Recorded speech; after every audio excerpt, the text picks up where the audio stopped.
What's up, you guys? Welcome back. Today's video is one that I have been so excited to film. Please excuse my congestion. I feel like literally every human in the world is sick right now with something. What the heck? I'm so over it. But anyways, Happy New Year, and are you guys ready to talk books? Because I am so ready to talk books. I have 8 books that I have put together, a little bit of a list. These are going to be my favorite books of 2017. And I actually thought that I would have more books in this list, but I was very critical about it. I really wanted to only include books that really changed me, that resonated with me. So every book that I have here is fiction. These are by far not the only books that I enjoyed this year, but when you read 83 books, which is what I ended up reading in 2017, when you read 83 books in a year, you're going to have some hits, you're going to have some misses, but there are some that stick out above the rest. So that's what these 8 books are, and I'm super excited to share them with you guys. Of course, I will have them linked down below so that you can check them out if you want to read them yourself. And if I did any reviews, I think I only did a review on one of them, maybe 2 of them. I will link those videos for you in the description box as well. And since we're talking books and bookish, I did wear my Harry Potter sweatshirt. I have actually begun a kind of slow reread of Harry Potter for 2018, but that's not what we're here to talk about. We are here to talk about my favorite books of 2017. I have them sitting here next to me. I'm going to give you guys a brief little synopsis, tell you guys why I loved them. This will be a spoiler-free video if you haven't read these books, so don't worry about that, but we're going to go ahead and get started with this one. Now, this is not a life-changing book. This is nothing new. This is nothing spectacular. This is literally just the movie Beauty and the Beast in a book form. It's just like you're reading the movie. It's the junior novelization for the live action adaptation of Beauty and the Beast that did come out in 2017, and I mean, you guys, I couldn't not include this book. It was just so much fun to read the movie in a book form. I thought, oh my gosh, I need this in my life. And then I read it, and it's just amazing. It's so much fun. It's a very short read. I think it's the junior novelization meant for kids, but it's very, very short. It's less than 300 pages. It has really big font and everything, but it was just so much fun to have a book version of what is pretty much my favorite movie at this point. And I really, really enjoyed it, and I think that true diehard fans of Beauty and the Beast would really enjoy reading it as well. It's super cheap. It's only $8.99, so I will link it for you guys down below. I loved it, but like I said, it's not anything, earth-shattering. It's not an original story. It's something that's already been told, but it's the tale as old as time. I mean, really, we all need to read something like this every once in a while, right? So there is that one, and then the next 2 books are actually by the same author, but I'm going to talk about them separately because they are separate stories. The first one that I'm going to talk about is The Sun Is Also a Star by Nicola Yoon. So I know, excuse me, that Nicola Yoon really kind of blew up onto the YA scene with her debut novel, Everything, Everything. It was a New York Times bestseller, and this is her sophomore release. So this is about 2 teens. It's about a girl named Natasha and a boy named Daniel, and Natasha is Jamaican, and her family, she finds out that her family is actually in the U.S. illegally, and they're about to be deported. So she's doing everything that she possibly can to keep her family here in the U.S. This is what she's used to. This is, what her whole family is used to. And then you have Daniel, who is, he's kind of at a crossroads in his life. Does he do what his parents want him to do, or does he do kind of what he wants to do? And so it says, the universe, every moment in our lives has brought us to this single moment. A million futures lie before us, but which one will come true?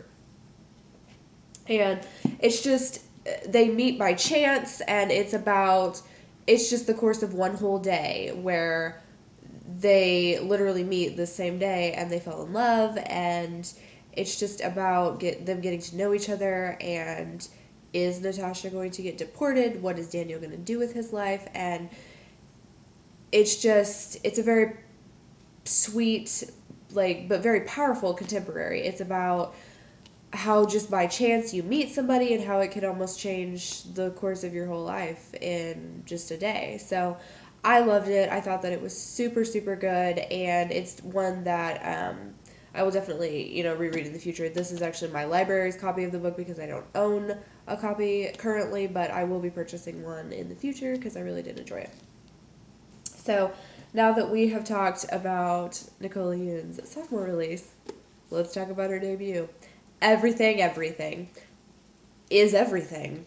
I mean, really. This is one of the most romantic, sweetest YA contemporaries. Like, I can't even tell you. Like, the romance between Maddie and Ollie is just, it's so cute. It's adorable. If you're into, like, sappy teenage romances, like, this book is for you. This is so cute. I loved it. So this is my own copy. I purchased it at Target. You guys will have seen this in a book haul that I recently did.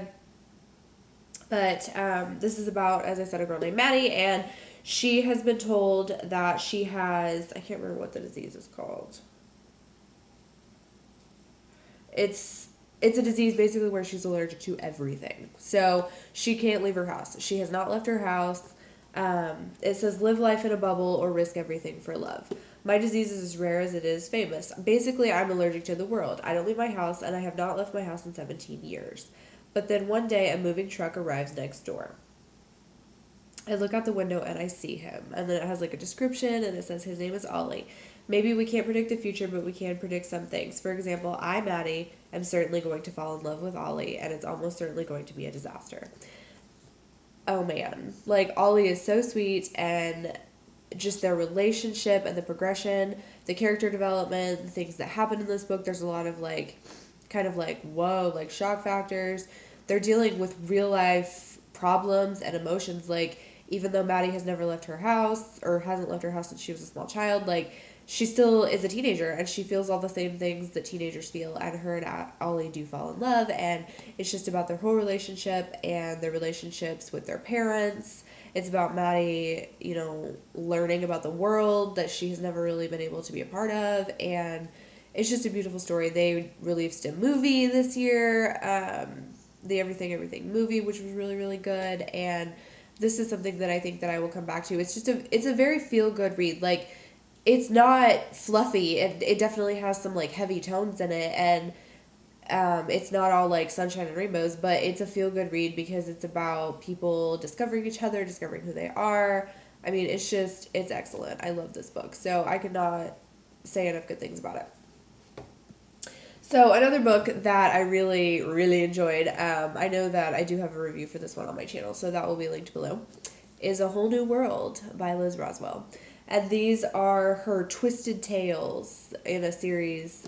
She has this one, she has a version of Sleeping Beauty, she has a version of Beauty and the Beast, and she's working on a version of Mulan, which I'm so excited about. But this one is Aladdin, and it's what if Aladdin never found the lamp? So basically, it starts out just like you're reading the movie Aladdin. It's exactly the movie for the first few pages, and then as it goes on, events that happened in the movie Aladdin, they change and they don't happen in this book. So it's like this alternate universe about what if Aladdin was not the person to find the lamp, what would happen to Jasmine if Jafar came into power, which was obviously his original intent. So man, was this one good. It's kind of a short read. I think it's less than 300 pages. No, just kidding. It's around 370-ish pages, and it gives you a whole new look on Aladdin. It gives you a whole new look on Jasmine. It's a different like version of their characters and like a different development in the story. It has a lot of kind of heavier tones. I mean, there is some death, there's some sickness, and obviously Jafar with him being evil. There are some of those themes in there, but I mean, for fans of Aladdin, for fans of Disney, these books are absolutely amazing. I have read all of the Twisted Tales thus far, but this one has been my favorite. It's just excellent. It's so good. And it's only $10 retail, so I will link this for you guys down below. She does have a couple of different, like, cover arts and stuff, so if I can find this exact one, I will link it, but it may look a little bit different. It's just so good, though, and The last little blurb here, it just says, "This isn't the story you already know. This is a story about power, about revolutionaries, about love, and about one moment changing everything." And yeah, that's basically it. Like, it's so good. If you like Disney, if you like Aladdin, if you like fantasy and fairy tales and, kind of a different perspective, I highly recommend this one. So, speaking of fairy tales and different perspectives, the next book is Heartless by Marissa Meyer. Now, this book, oh man, it is so good. Like, I'm just going to go ahead and let you know. Like, 5 out of 5 stars. I love this book. As you know, Marissa Meyer is the author of the Lunar Chronicles, and I am currently reading the Lunar Chronicles. I have been enjoying them, but this was the first one that I had read by Marissa Meyer. And what drew me to it is because this is actually kind of like a retelling or like a reimagining alternate universe type of story about the Queen of Hearts and how she became the Queen of Hearts and why she is the way she is. So her name is Kath, and that's obviously short for Catherine, but it says, "In Heartless, the nonsense that is Wonderland gets a reverential makeover full of heart and its own idiosyncratic character." And that's a blurb from Gregory Maguire, the author of Wicked and After Alice. So, Catherine may be one of the most desired girls in Wonderland and a favorite of the unmarried king, but her interests lie elsewhere. A talented baker, she wants to open a shop and create delectable pastries. But for her mother, such a goal is unthinkable for a woman who could be queen. And so everything kind of changes for her. The king is trying to court her, and he wants to make her his queen. But everything kind of changes for her at a royal ball where she meets the handsome and mysterious Jest. So he's basically like the court jester, like the people who dress up like clowns and entertain royalty. And so it says, for the first time, she feels the pull of true attraction. She's determined to choose her own destiny, but in a land thriving with magic, madness, and monsters, fate has other plans. So it has a lot of really great characters. It has some characters that you recognize and some that are all new. And as the synopsis hinted, she does have feelings for someone else besides the king, but the king is interested in her because she's so smart and she's always been so kind, and her parents are very on board with her becoming the queen. But her true passion is in baking, and so it's all about her being faced with all of these choices in her life. Like, does she offend the king? Does she get disowned by her parents because she's rejected the king? What does she do about Jest? And it's just basically this whole journey as to what drives her to be the Queen of Hearts. And I think that we all know that it doesn't exactly have the best ending because she does wind up being the Queen of Hearts. But I really, really enjoyed it. It's kind of a bigger book. This is the hardback version. This is my copy. I did purchase this one on Amazon because I loved it so much. But I really enjoyed it. I think that I will probably do a full review on it on my channel at some point because it's really good and I have a lot more thoughts than I should be, spending time on in a book or in a review that's not about these in this video. So, okay, so the last 3 books are a series. We have reached my favorite books that I read in 2017. And everybody that I watch on BookTube or YouTube book channels, whatever, everybody that I watch really, really loves these books, and it was what really intrigued me to read them as well. Oh, hello. I'm gonna have a little helper, apparently. But, oh man, these books are so good, and I have gotten, like, all of my friends addicted to them. I've gotten my cousin addicted to them. I bought her one for Christmas, and I've already had to loan her my copy of the second book because she is so into it, but they're amazing, and I think that it's probably, if you're familiar with YA high fantasy, you've probably already guessed what they are. They did not come out in 2017, but I read them in 2017, and they pretty much changed my life. So let me grab these super heavy books here. I'm talking about the Court series by Sarah J. Maas. So let me grab them individually and kind of talk about them a little bit. So this is my personal copy of A Court of Thorns and Roses. It's just the paperback copy that I got on sale at my local Books A Million. So if you are not familiar with these books, like, dude, what are you waiting for, first of all? But second of all, they follow a girl named Feyre, and it's super high fantasy. But basically, it says she stole a life, and now she must pay with her heart.